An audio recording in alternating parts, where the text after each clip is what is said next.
అక్కడ ఉండాలని చెప్పినప్పుడు మేము చిన్నగా తాత్కాలికంగా గుడిసెలు వేసుకుని అక్కడ ఉన్నాము. 4 సంవత్సరాలు మాకు ఎవరు టచ్ చేయలేరు, ఎవరు ఏ ఇబ్బంది పెట్టలేదు. కానీ గత 2 వారాల నుంచి మాకు భయంకరమైన బెదిరింపులు వస్తున్నాయి. మీరు వెళ్ళిపోతారా లేదా? ఇది గవర్నమెంట్ ల్యాండ్ అయిపోయింది, గవర్నమెంట్ కోర్టు నుంచి ఆర్డర్ వచ్చేసింది. ఇప్పుడు మీరు వెళ్ళిపోతేనే సరిపోయింది, లేకుంటే లేదు. మిమ్మల్ని ఒట్టి చేతులతో మేము పంపించే ఉద్దేశం లేకుండా మీకు 3 లక్షలు ఇంటికి ఇస్తున్నాం. మీరు వెళ్ళి ఖర్చులు కానీ పెట్టుకోండి అనేసి అంటే మేము అడిగాం. సార్ మేము ఉన్న పరంగా వెళ్ళిపోమంటే ఈ హైదరాబాద్ లో ఎక్కడ మేము కిరాయిలు కొండలేము, కిరాయిలు రేటు పెరిగిపోయింది. ఒక గజం స్థలం కొనాలన్నా మాకు అంత స్తోమత లేదు. స్తోమత ఉన్న వాళ్ళం అంటే ఈ గుడిసెల భయంకరమైన పాములు, తేళ్లు, భయంకరమైన విషపరుగుల మధ్యలో మేము ఉంటున్నాము.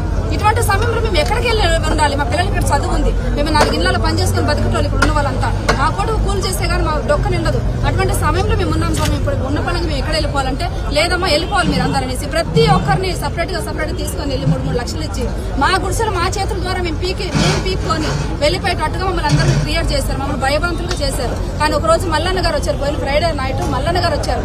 ఆయన వచ్చి బస్తీ మొత్తం కూడా సాఫ్ అయిపోయింది, మొత్తానికి నిర్మూలమై ఎటువంటి అపార్ట్మెంట్ లో బిల్డింగ్లు కట్టేవారు మాకు తెలియదు. కానీ ఆయన వచ్చారు, ఆయన ధైర్యంతో వచ్చి మొత్తం కూడా తీసేసాము. మీరు ఎక్కడ ఉన్న వాళ్ళు అక్కడ ఉండాలని చెప్పినప్పుడు ధైర్యంతో మళ్ళీ మేము లోపలికి రావడం జరిగింది. ఆ రోజు నుంచి మాకు భరత్ సార్ ఉన్నారు, అనిల్ సార్ ఉన్నారు, మరి అగ్రపి సార్ ఉన్నారు, మరి సిపిఎం పార్టీ వాళ్ళు ఉన్నారు. అందరూ వాళ్ళకి ఎంతమందికి మా మీద పేదవాళ్ళ మీద దయ కలుగుతుందో ప్రతి ఒక్కరు కూడా వచ్చి ఈమెనైతే జంగన్న కానీ ఈమెనైతే లేడీస్ అని చూడకుండా భయంకరమైన బూతులు మాట్లాడారు. ఒక లేడీస్ కి ఇచ్చే రెస్పెక్ట్ కూడా లేదు. పక్క రాష్ట్రంలో తెలంగాణలో ఒక్క మహిళని, మరి ఆంధ్రప్రదేశ్ లో ఒక్క మహిళను చెట్టుకేసి కొడితే సారు మరి సీఎం చంద్రబాబు నాయుడు గారు స్పందించి వాళ్ళు మాట్లాడింది ఏమిటో ఆయన ఫోన్ చేసి చట్టపరంగా చర్యలు తీసుకున్నారు, ఆ కుటుంబాన్ని ఆదుకున్నారు. ఈ రోజు ఎంతమంది మహిళలంతా కొడుతున్నారు, ఇక్కడ పిల్లల మీద, మహిళల మీద, వృద్ధుల మీద దాడి చేస్తున్నారు. ఇప్పటికైనా మా తెలంగాణ ముఖ్యమంత్రి గారికి ఈ వీడియో పోవట్లేదా? మరి ఎందుకు మా మీద స్పందించట్లేదు? ఆ రోజు రేవంత్ రెడ్డి సార్ వచ్చి చెప్పారు, అమ్మా డిసెంబర్ 25 తారీఖు నాడు ఇక్కడ వచ్చి పెద్ద ప్రోగ్రాం పెట్టారు. వాళ్ళు పెద్ద ప్రోగ్రాం పెట్టి మాకు బిందెలు, చీరలు 2021లో డిసెంబర్ 25 తారీఖు నాడు సార్ వచ్చారు. అధ్యక్షుడు ఉన్నప్పుడు రేవంత్ రెడ్డి గారు వచ్చారు. మీటింగ్ ఏర్పాటు చేశారు. ఆయన చెప్పిన మాట ఏమంటే, అమ్మ పేదవాళ్ళ పట్ల నేనున్నాను, నేను కార్యం చేస్తాను, నేను గెలిచిన వెంబడే మీ బస్తీకి నేను సంతకం చేస్తాను, ఇక్కడ మీ పట్టాలు ఇప్పిస్తున్నారు. మరి ఈ రోజు వారం నుంచి పొట్ట చేతులు పట్టుకొని, అరిచేతులు మా పానాలు పట్టుకొని ఈ రోడ్డు మీద ఉంటున్నాం. రోడ్ల మీద ఉండి మేము ఒక పూట తిండి తింటాం, ఇంకొక పూట తిండి లేదు. మా మనసును చూస్తే మీకు అర్థం కావాలి. కానీ ఇప్పటికైనా గవర్నమెంట్ ఎందుకు స్పందిస్తలేదు? ఇప్పటికైనా మా పేదవాళ్ళ పట్ల కనీసం మనకి ఏ ప్రభుత్వం లేదు.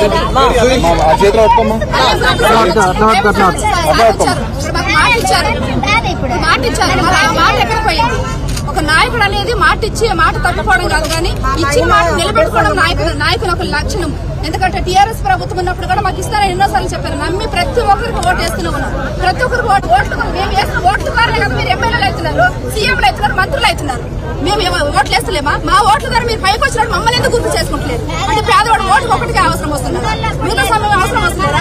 మాకంటే మేము ఏం అడుగుతున్నాము? చిన్న గూడు 60 గజాలు స్థలం ఇస్తే మేము ఇక్కడ నివాసం ఉంటాం, మా పిల్లలు కూడా సంతోషంగా ఉంటారు, మేము ఉంటాం, మేము పనులు చేసుకుంటాం. మాకు ఉద్యోగం లేవు, ఉద్యోగం బ్రతకడానికి ఎంప్లాయీస్ కాదు. ఇక్కడ ఉన్న వాళ్ళంతా చదువు లేని వాళ్ళు ఉన్నారు. చదువు లేని వాళ్ళు అనేది ఆధారంతో వాళ్ళు చేస్తున్నారు. మేము కోరేది ప్రభుత్వాన్ని ఒకటి,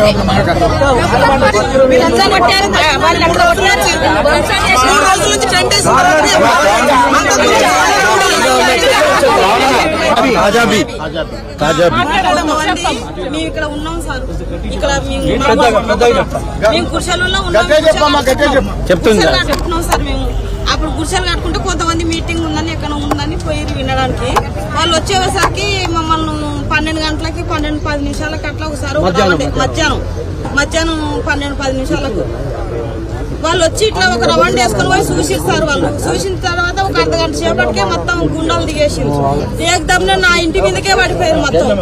మొత్తం 100 మంది పైన నా ఇంటి మీదకే పడిపోయారు. నన్ను మస్తు కొట్టిరు సార్, మస్తు కొట్టిరు. మమ్మల్ని ఇట్లా కొట్టడం ఎంతవరకు న్యాయం సార్? మాకు చిన్న పిల్లలు వేసుకొని మేము ఉన్నాము, ఎంతవరకు న్యాయం ఇది ఇట్లా కొట్టడం? ఆ గుడిసెలు మొత్తం నా గుడిసె మీద ఒక ముస్లిమ్స్ వాళ్ళు అందరూ అక్కడనే ఉన్నాం. మేము ఆ లేడీస్ ఉంది ఆ గుడిసెలా, మీకు ఏమైనా అయితే పోలీస్ కంప్లైంట్ వస్తే పెద్ద కేసు అవుతుందా బెదిరించే వరకు వెళ్ళిపోయి నా వెనక ఉన్న 20 గుడిసెలు మొత్తం ధ్వంసం చేసేసారు. బియ్యం కానీ, డబ్బులు, బంగారు అన్ని ఎత్తుకపోయారు. ఒక అమ్మాయి పెళ్లి కని పెట్టుకున్న బంగారం ఇట్లా అన్ని ఎత్తుకపోయారు. ఇట్లా సార్ చిన్న పిల్లల మీద కూడా దాడి జరిగింది. చిన్న పిల్లల మీద కూడా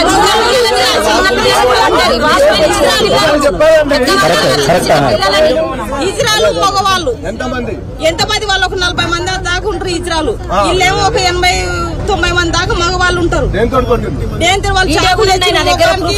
బట్టలు కట్టుకొని వచ్చి కర్రలు పట్టుకొని వచ్చి చేతులలో అంతమందికి మేము ఎట్లా వేస్తారు? మంది లేదు చూసి వాళ్ళు పస్తి లెక్క వచ్చేసారు.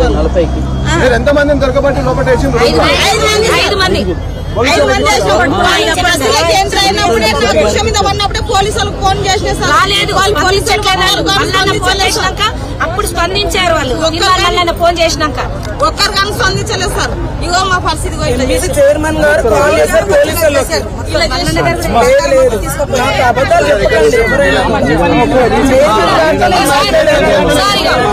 దాడి చేసి ఎలా పారిపోతున్నారో చూడు. వాళ్ళు దాడి చేసి ఎలా పారిపోతున్నారో చూడండి. అబద్ధాలు ఆడకూడదు. ఏం చేస్తారో చెప్పాలి. దాడి ఇజ్రాయల్ ని అంత వాళ్ళు మొత్తం దాడి చేశారు. వాళ్ళు చూపిస్తారు.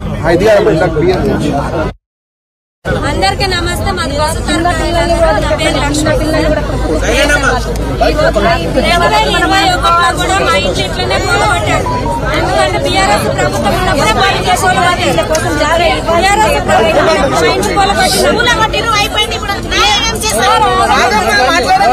అప్పుడు ఎమ్మెల్యే ఏమన్నారంటే ఎమ్మెల్యే నేను ఇక్కడ లేను, నేను తిరుపతికి వెళ్ళాను అని చెప్పాడు. మీరు మాట్లాడతారు మాట్లాడాలి. అప్పుడు ఎమ్మెల్యే దగ్గరికి వెళ్తే నేను ఇక్కడ లేను, నాకు ఇక్కడ ఏం జరిగింది, ఏం దాడి జరిగాయి, మీ ఇంట్లో ఎట్లా కూలగొట్టారో, ఎవరు కూల్చగొట్టారో అనేసి అప్పుడు ఎమ్మెల్యే గాంధీ గారు కూడా లేరని చెప్పేశారు. ఇప్పుడు కూడా ఈ ఇండ్లు కూలగొట్టినప్పుడు కూడా అదే ఎమ్మెల్యే, ఇప్పుడు అదే గాంధీ ఇప్పుడు కూడా ఎమ్మెల్యేనే. మళ్ళీ ఎక్కడ దాక్కున్నాడు, ఏ ఫామ్ హౌస్ లో ఉన్నాడు, ఏ ఇంట్లో ఉన్నాడు, ఇప్పుడు ఎందుకు బయటకు రావట్లేదు? అప్పుడు ఏమన్నాడు, కేటీఆర్ మై హోమ్ అమ్ముకున్నాడని చెప్పేశాడు. ఇప్పుడేమో ఎమ్మెల్యే గాంధీ అన్నాడు.